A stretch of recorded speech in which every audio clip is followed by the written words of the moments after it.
Well, it's that time of the year for pineapple tarts, cookies and bakwa. But with all these festive treats around us, how do we eat a little smarter?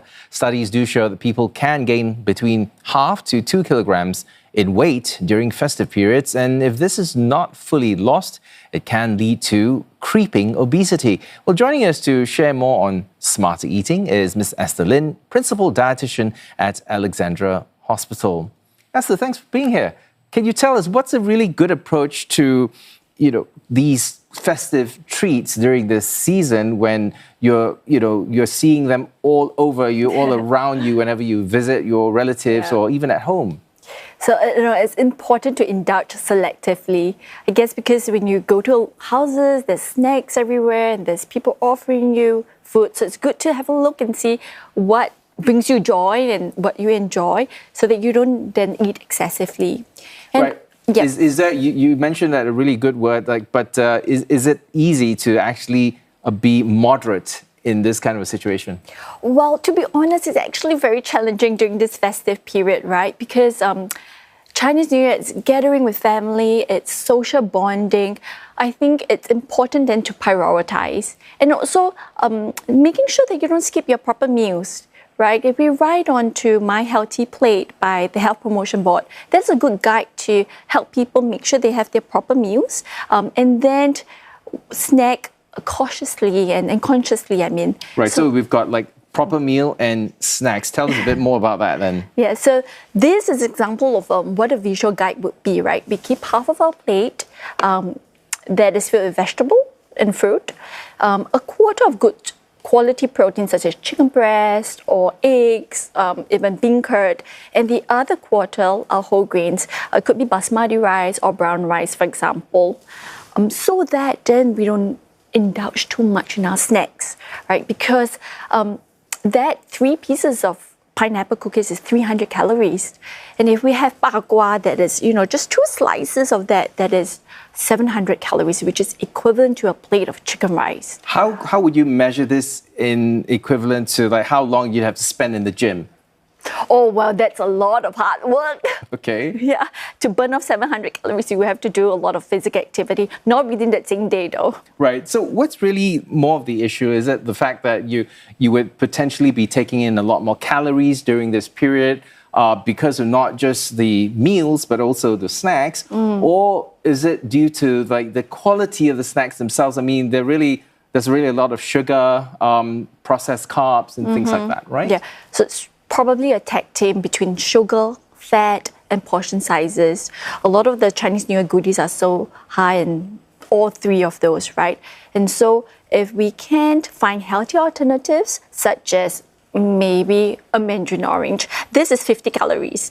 And so having 2 of that, that's 100 calories, and it has fiber, it has vitamin C. We can also consider actually unsalted big nuts.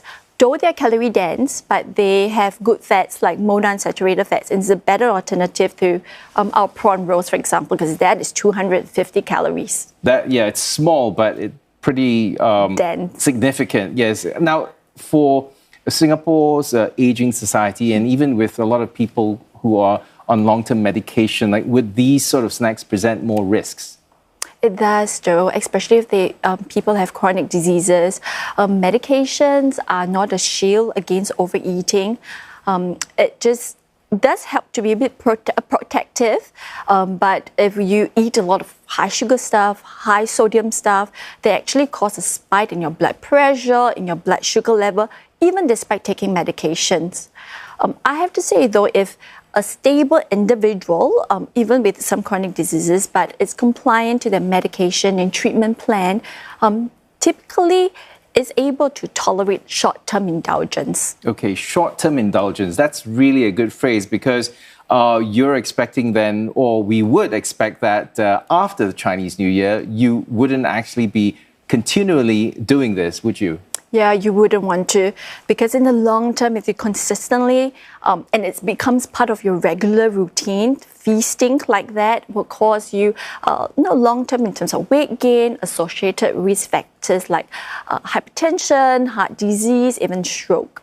Right. The problem, though, is that a lot of the time when you've got the food in abundance, how do you actually deal with all that over a longer period of time? It's not like you can just have this during the week. I mean, they're still there. Do you have to make the tough decision to actually pass it on or discard them at some point? Yeah, absolutely. You don't want to keep on dragging it out over the month, and then goes into a couple of months and goes into a year. In fact, throughout the year, it's good to maintain some consistency of healthy lifestyle that includes healthy eating, regular physical activity, and that helps to offset some of this short-term indulgence, like I mentioned earlier, Christmas and Chinese New Year. Right. We know that the month of Ramadan is coming. So, like, would fasting be one absolute way of kind of like taking things back, dialing it back a bit?